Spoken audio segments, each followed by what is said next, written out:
Lockdown से पहले गीता के घर का नजारा कुछ ऐसा था कि रोहन ऑफिस जाता था और शिवन स्कूल। जिनके घर से जाने के बाद गीता काम खत्म करके बाकी समय आराम करती थी। लेकिन लॉकडाउन के बाद ऑफिस और स्कूल घर में ही खुल गए और इससे गीता का हाल वो तो आपको देखने में ही मजा आएगा।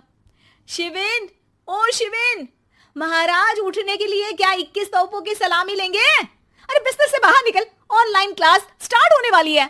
अरे तुम भी हद करती हो, स्पीकर की तरह चिल्लाने की क्या जरूरत है? दिख नहीं रहा मेरी कॉन्फ्रेंस चल रही है। अब कैमरा और स्पीकर ऑन कर रहा हूं, मुझे कोई शोर नहीं चाहिए। इस पर जैसे ही रोहन लैपटॉप का कैमरा और स्पीकर ऑन करता है तभी कुकर की सीटी बजती है। करा लो अब इसे चुप। लॉकडाउन नहीं हुआ, मेरी मौत का फरमान जारी हो गया। दोनों बाप बेटे ने नाक में दम किया हुआ है। ऐसा बोलकर गीता वहां से शिविन के कमरे में पहुंच जाती है, जहां शिविन अभी भी सो रहा होता है। ओ आलसी, अब अगर 5 मिनट में नहीं उठाना तो आज तेरा गेम और यूट्यूब कैंसिल। माँ की बात सुनकर शिविन बिना 1 मिनट गंवाए उठ खड़ा होता है। उठ गया, अभी नहाकर भी आता हूँ। ये नाटक कहीं और, मुंह पर गीला कपड़ा मार और पढ़ने बैठ।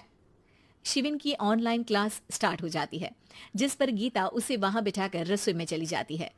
थोड़ी देर में उसे कमरे से कुछ आवाज सुनाई देती है, जिसे सुनकर वो कमरे में वापस आती है। हाय राम, तुझे क्लास अटेंड करने के लिए बोला था, कैमरा ऑफ करके बिस्तर पर नाचने के लिए नहीं बोला था।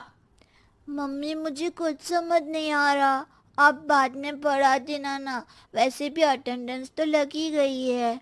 हाँ हाँ बेटा, जरूर बन जा, तू अभी से हम सबका बाप बन जा। अरे नहीं मतलब कहाँ से लाते हो इतना दिमाग, और पढ़ाई करते हुए ये चला कहाँ जाता है? नाइस क्वेश्चन, दिमाग से पूछकर बता दूंगा।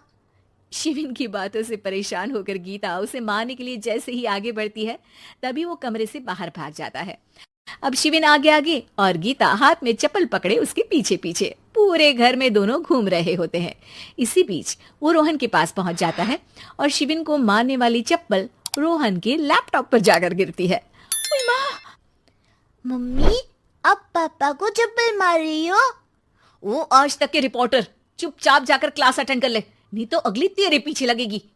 इस पर शिविन वहां से चला जाता है, जिसके बाद रोहन गीता से कहता है, इस सर्कस के लिए कुछ बोलना चाहोगी? अरे क्या करूं, जब से तुम दोनों घर में रहने लगे हो, घर अपने आप ही सर्कस बन गया है और मैं तुम्हारी नौकर। कभी बेटी को संभालो तो कभी बाप के नखरे उठाओ। इन्हीं सब उथल पुथल में दिन बीतते रहते हैं, जिसमें हर रोज घर के अंदर कुछ नया सियप्पा खड़ा मिलता है, जो ज्यादातर शिविन और रोहन की ऑनलाइन स्कूल और ऑफिस से रिलेटेड ही होता है। एक सुबह, शिविन चल उठ, आज की क्लास जल्दी है। कैमरा ऑफ करके आप अटेंड कर लो। अरे ऐसे छित्तर पड़ेंगे, दादी नानी सब एक साथ याद आ जाएंगी।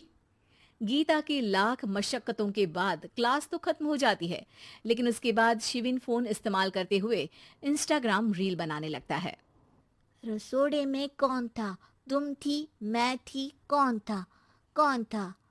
हाँ, मैं गरीब हूँ। अरे ओ गरीब के बेटे, आजा, मैं बनाती हूँ तुझे गरीब। मैं बताती हूँ रसोड़ी में कौन था। पढ़ाई करने बोलो तो इनकी माँ मर जाती है, और ये पागलपंतियां जितनी मर्जी करा लो।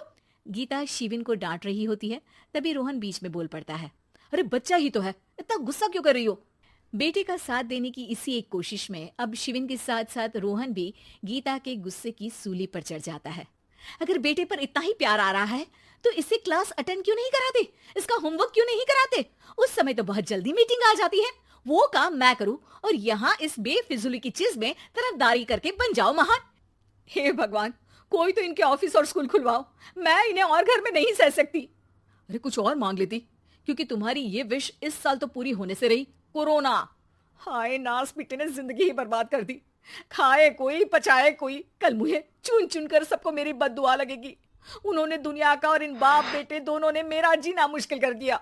गीता वहां से चली जाती है, जिसके बाद रोहन शिविन से कहता है, अरे तुम्हारी मम्मी इतनी भड़की हुई क्यों है? आपकी वजह से पूरा समय घर में रहते हो और उस पर कोई काम कराने की जगह बस ऑर्डर देते रहते हो।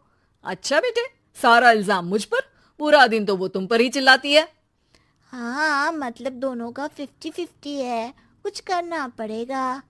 वो कहते ना, make the best out of worst. I have an idea. वैसे तुम्हारी माँ सही कहती है, बहुत जुबान चलाने लगे हो, कम बोला करो। अगली सुबह रोहन और शिविन अपनी गलती को सुधारने के लिए गीता के उठने से पहले घर का आधा काम खत्म कर देते हैं, जिसे देखकर गीता खुश हो जाती है और फिर बाकी बचा काम वो तीनों मिलकर पूरा कर लेते हैं।